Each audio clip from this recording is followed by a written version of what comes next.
So last week we had a hard-fought victory against Kansas, but that was a lesser opponent. So we needed to prove, and I needed to prove, that I was able to kick it with the big boys on a big stage. So after Texas losing to Oklahoma, Oklahoma moves up to number 8. Ohio State is still at number 1. Alabama beats UK, but they are still around that 5th, 6th spot. Miami's undefeated, which I think is pretty cool. Texas dropped from 2 to 9. Oregon also dropped from 9 to 15. And we moved down 1 spot, mainly because Kansas isn't that great of a team. Of course, they're unranked. But this week, we get a chance to move up the standings a little more because Oklahoma State, even though they're 4-1, we have 1 more win in the conference than they do, and we both have 1 loss. On that Heisman watch, a couple new entries on here. Johnny Manziel, as you can see, this was the last season of Johnny Football. He moves into the number 5 spot. So I hit the practice field hard. I wanted to practice on some of my deeper throws in the hopes that I was going to get an opportunity to throw deep throws. So here's where we're at in coach trust. Obviously, we became the starter last week, but we wanted to move up to veteran starter because that gives us the opportunity to flip the plays. So after a couple adjustments to our uniform, we were going to go in straight to the gameplay. So I told myself that I was really going to play it safe. We covered last episode the fact that I'm not able to audible out of any of the plays the coach makes. And let me tell you, there's some boneheaded plays. A lot of these teams sat back on a zone on me, so I told myself I was going to make them pay every time and I was going to run for it. Right here, you saw that big gain. Later on 2nd and 11, I dropped back and I found the curl route for the nice completion. Now, that was a dangerous throw. It could have definitely been an interception, but Ladarius Brown did a great job of boxing out the cornerback there for the first down catch. 2nd and 6, I rolled out to my right. I saw some green grass and I slid smartly for the first down. So we're in the red zone.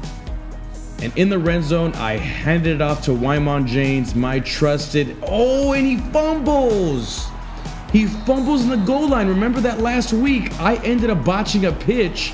And in our first drive, we fumbled in the red zone. Luckily, though, on the ensuing drive, the Oklahoma State Cowboys did not score. And once again, I'm eating them up with that curl route, once again going to Ladarius Brown. So 1st and 10 later on in the drive.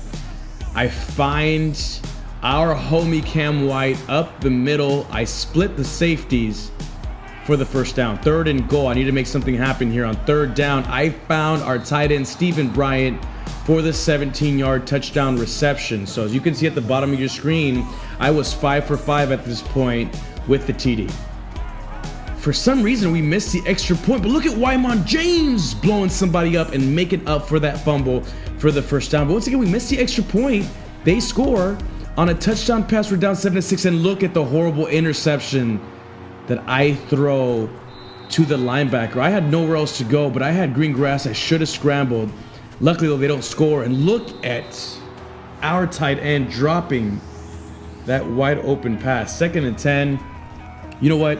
I held my ground for a little bit, but they had a lot of pressure on me. There goes the sack, and for some reason, on 3rd down, we go for the rush, and that's exactly my point of things that I was showing you that was frustrating me. 3rd and 20 again on the next drive after Oklahoma State scores, but I find Jawan Story on the deep crossing route for the first down. 3rd and 14 again. We're in this situation once again, but I answered the call to Cam White. Listen, I was put in a lot of rough situations, like 3rd down, like this one again, and I scramble, run somebody over, and get the first down. So listen, I had a lot of options here. I had a lot of opportunities to make things happen. And once again here on the replay, look at me run over this defensive back for the first down. 1st and 10, we're in the red zone. I complete the screenplay, one of the few screenplays that actually went for something big. And right here, we're inside the 5-yard line on 1st and goal. They call the read option play, which made me very happy. I scored the touchdown, so now I have 1 touchdown pass, an interception, and that touchdown run that you saw there. Look at me get down, jigging, baby, jigging. We go for the 2-point conversion. Nothing was open. I should have scrambled, though. And there I botched the opportunity to tie the game up. In the fourth quarter, I get the ball on a chance to tie it up. I faked the scramble and threw it downfield for the first down to Brandon Carter. Hey, you know what? I showed a lot of maturity in this game, and I was able to drive with these guys, but you know what? I gotta get some help from my coach. We don't get the first down yardage here. We're done 21-12. I end up going for the no-huddle offense. This is something I called on my own, and since I can't call any audibles, I have to call that same play. But you know what? I have a nice route distribution here. Once again, I throw it upfield. Bryant with the catch.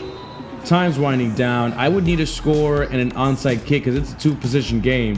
3rd-18, guess what they call? They call a halfback draw on 3rd and 18.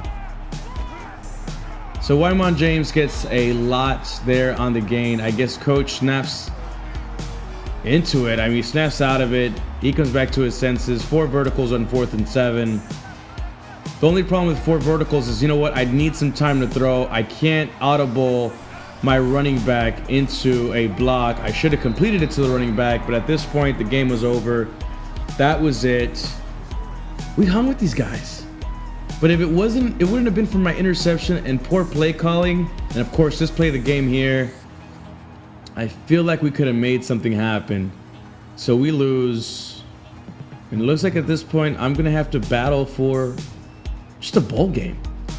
Clint Shelf, their quarterback, had 3 touchdowns. He was the player of the game.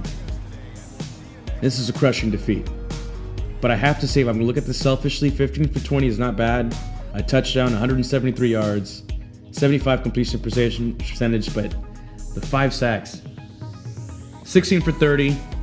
Running totals were low because the sacks count as a negative amount. But hey, that's it. Go ahead and like. If you want more NCAA comment, subscribe, and we'll see you later. Look at that spin move. What? I am the starter, but you know what? I still got a long way to go because all this means is that I'm going to get